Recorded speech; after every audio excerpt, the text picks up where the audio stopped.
जय हिंद। स्वागत है आप सभी को इस वीडियो में, जिसमें आज हम क्लास 10th का ऑब्जेक्टिव प्रकाश का परावर्तन के देखेंगे, जो कि बहुत ही महत्वपूर्ण है। इसमें कुल ऑब्जेक्टिव की संख्या 30 है और ये 30 ऑब्जेक्टिव बहुत ही इम्पोर्टेंट है, क्योंकि ये एग्ज़ाम में 30 में से कम 3 से 4 ऑब्जेक्टिव एग्ज़ाम में आ ही जाता है। तो आइए देखते हैं कि पहला ऑब्जेक्टिव क्या है। पहला ऑब्जेक्टिव है प्रकाश की किरण गमन करती है। ऑप्शन ए है सीधी रेखा में, ऑप्शन बी टेढ़ी रेखा में, ऑप्शन सी किसी भी दिशा में, ऑप्शन डी इनमें से कोई नहीं। तो अगर आप हमारे पिछले का वीडियो नहीं देखे हैं तो आप हमारे प्लेलिस्ट में जाकर देख सकते हैं। उसमें हम आपको बताए हैं कि प्रकाश किरण गमन करती है सीधी रेखा में। तो एक का क्या हो जाएगा, एक का ए हो जाएगा, एक का ए हो जाएगा। उसके बाद 2 नंबर प्रश्न है प्रकाश का न्यूनतम वेग होता है। न्यूनतम मतलब कम। प्रकाश किस माध्यम में कम दूरी तय करता है।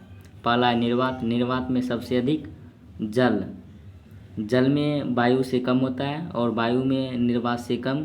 तो सबसे कम प्रकाश न्यूनतम वेग कांच में होता है। तो 2 का क्या हो जाएगा, डी हो जाएगा।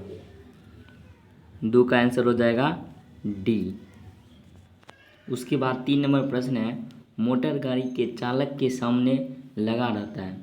जो मोटर गाड़ी होता है उसके चालक के सामने जो भी दर्पण लगा रहता है वो होता है, जो दर्पण लगा रहता है वो रहता है उत्तल दर्पण।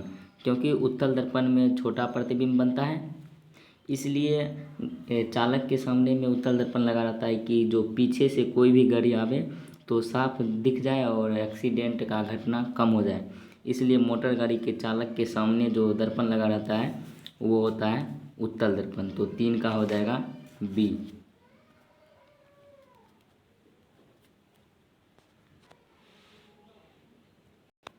उसके बाद 4 नंबर प्रश्न है मोटर गाड़ी के हेडलाइट में किसका प्रयोग होता है। तो मोटर गाड़ी के हेडलाइट में अवतल दर्पण का प्रयोग होता है, क्योंकि जो भी प्रकाश निकलता है वो अवतल दर्पण एक जगह एकत्रित करता है, इसलिए मोटर गाड़ी के हेडलाइट में अवतल दर्पण का उपयोग किया जाता है। तो 4 का हो जाएगा सी। उसके बाद 5 नंबर प्रश्न है समतल दर्पण द्वारा बना प्रतिबिंब होता है। समतल दर्पण में हमेशा प्रतिबिंब काल्पनिक और सीधा बनता है। तो ये हो जाएगा काल्पनिक, यानी 5 का हो जाएगा बी। 5 का हो जाएगा बी। उसके बाद 6 नंबर प्रश्न है प्रकाश की किरणों का पथ दर्शाने वाले चित्रों को कहा जाता है। इसे किरण आलेख कहा जाता है। तो 6 का हो जाएगा ए। ये प्रश्न बहुत ही महत्वपूर्ण है, क्योंकि ये सभी प्रश्न एग्जाम में आने की संभावना बहुत ही अधिक होता है। उसके बाद 7 नंबर प्रश्न है प्रकाश के किरणों के समूह को कहते हैं। प्रकाश के किरणों के समूह को किरण पुंज कहते हैं या इसे प्रकाश पुंज भी कहा जाता है। तो 7 का आंसर क्या हो जाएगा, बी हो जाएगा। 8 नंबर प्रश्न है किसी दर्पण से हमेशा वस्तु से छोटा प्रतिबिंब प्राप्त होता है। इसमें बोला गया कि हम हमेशा, ऐसे तो छोटा प्रतिबिंब अवतल दर्पण एवं उत्तल दर्पण दोनों में प्राप्त होता है, लेकिन हमेशा किसी भी वस्तु का हमेशा छोटा प्रतिबिंब सिर्फ उत्तल दर्पण में ही बनता है। तो 8 का क्या हो जाएगा, बी हो जाएगा। 8 का बी। उसके बाद 9 नंबर प्रश्न है किस दर्पण से वस्तु का बड़ा प्रतिबिंब बनता है। तो समतल दर्पण में वस्तु का प्रतिबिंब बराबर बनता है, अवतल दर्पण में छोटा बड़ा और बराबर दोनों बनता है, और उत्तल में हमेशा छोटा ही बनता है। तो इसका आंसर हो जाएगा 9 का बी। 9 का हो जाएगा बी। 10 नंबर प्रश्न है प्रकाश के परावर्तन के कितने नियम हैं। प्रकाश के परावर्तन के कितने नियम हैं। प्रकाश के परावर्तन के 2 नियम हैं। तो 10 का क्या हो जाएगा, डी। ये प्रश्न बहुत बार एग्जाम में पूछा गया, लगभग 3 से 4 बार एग्जाम में ये प्रश्न पूछा गया है। 11 नंबर प्रश्न है साइड मिरर के रूप में प्रयुक्त होता है। यानी जो गाड़ी के सामने यानी जो चालक के सामने में दर्पण होता है उसका किस दर्पण का उपयोग होता है, तो वो होता है अवतल दर्पण। तो साइड मिरर के रूप में अवतल दर्पण उत्तल दर्पण का प्रयोग होता है, क्योंकि छोटा प्रतिबिंब बनेगा तब पीछे का जितना भी गाड़ी रहता है या कोई भी रहता है तो उसका छोटा प्रतिबिंब बनता है और जिससे आसानी से हम देख सकते हैं। तो 11 का हो जाएगा उत्तल दर्पण, तो 11 का हो जाएगा बी। उसके बाद 12 नंबर प्रश्न है, एक अवतल दर्पण की फोकस दूरी 10 सेंटीमीटर है तो उनकी वक्रता त्रिज्या होगी। तो मैंने आपको बताया था कि जो f बराबर होता है r/2, अर्थात जो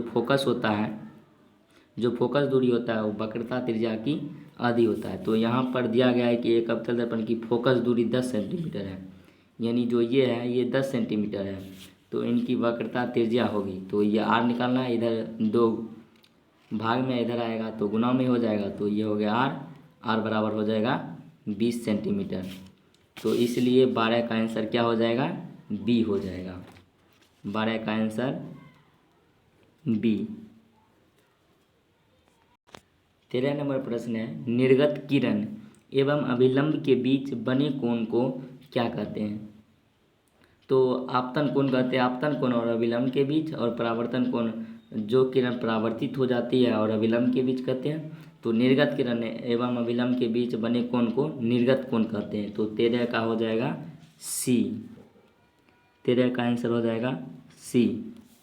उसके बाद 14 नंबर प्रश्न है, परावर्तन के नियम से निर्धारित होता है। पहला ऑप्शन है आपतन कोण बराबर परावर्तन कोण, तो यही सही होता है, कोण आई बराबर कोण आर। तो आपतन कोण बराबर परावर्तन कोण, तो 14 का हो जाएगा ए। 14 का हो जाएगा ए। और 15 नंबर प्रश्न है, काल्पनिक प्रतिबिंब होता है। काल्पनिक प्रतिबिंब हमेशा क्या होता है, सीधा होता है। तो 15 का हो जाएगा ए। 15 का हो जाएगा ए। उसके बाद 16 नंबर प्रश्न है, दाढ़ी बनाने में कौन सा दर्पण प्रयुक्त होता है।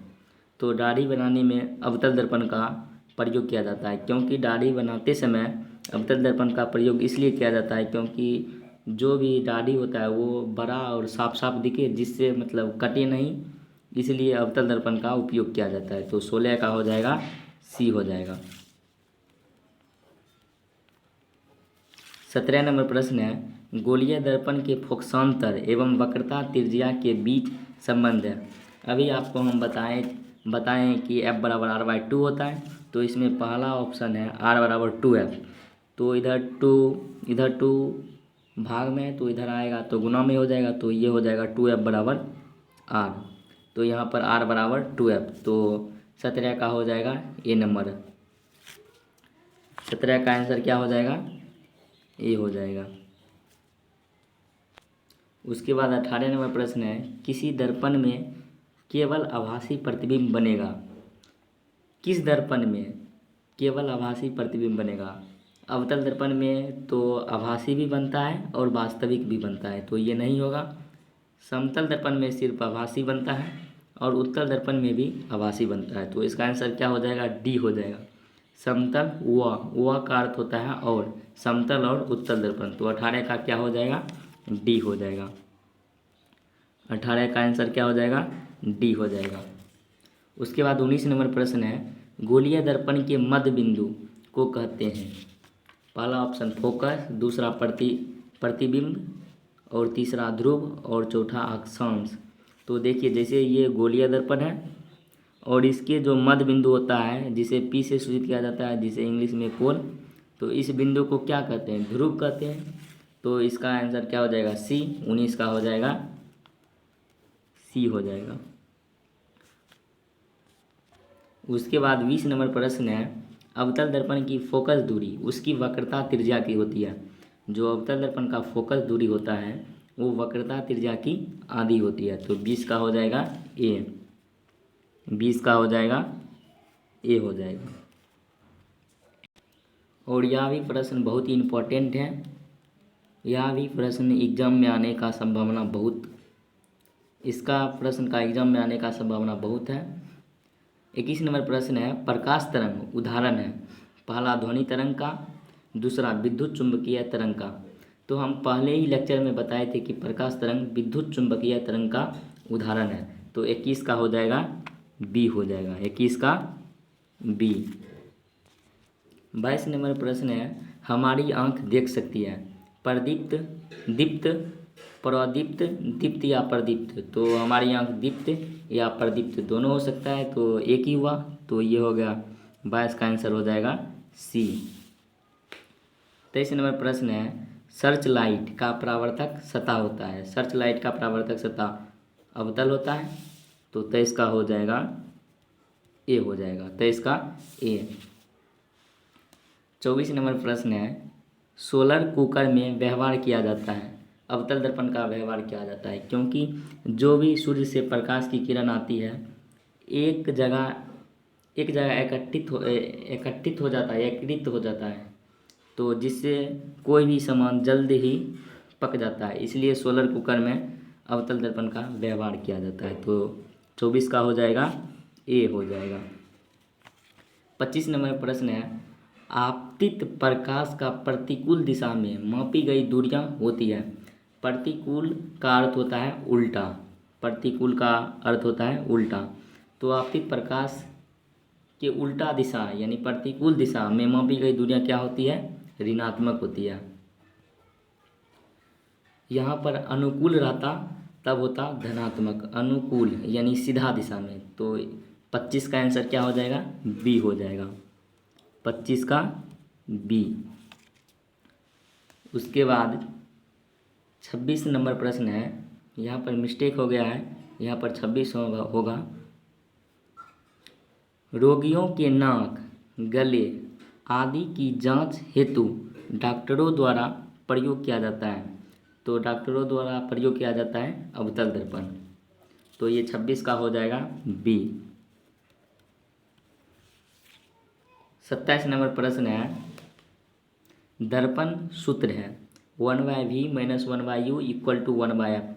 ये लेंस का सूत्र होता है। बी नंबर पर ऑप्शन है 1/v + 1/u = 1/f।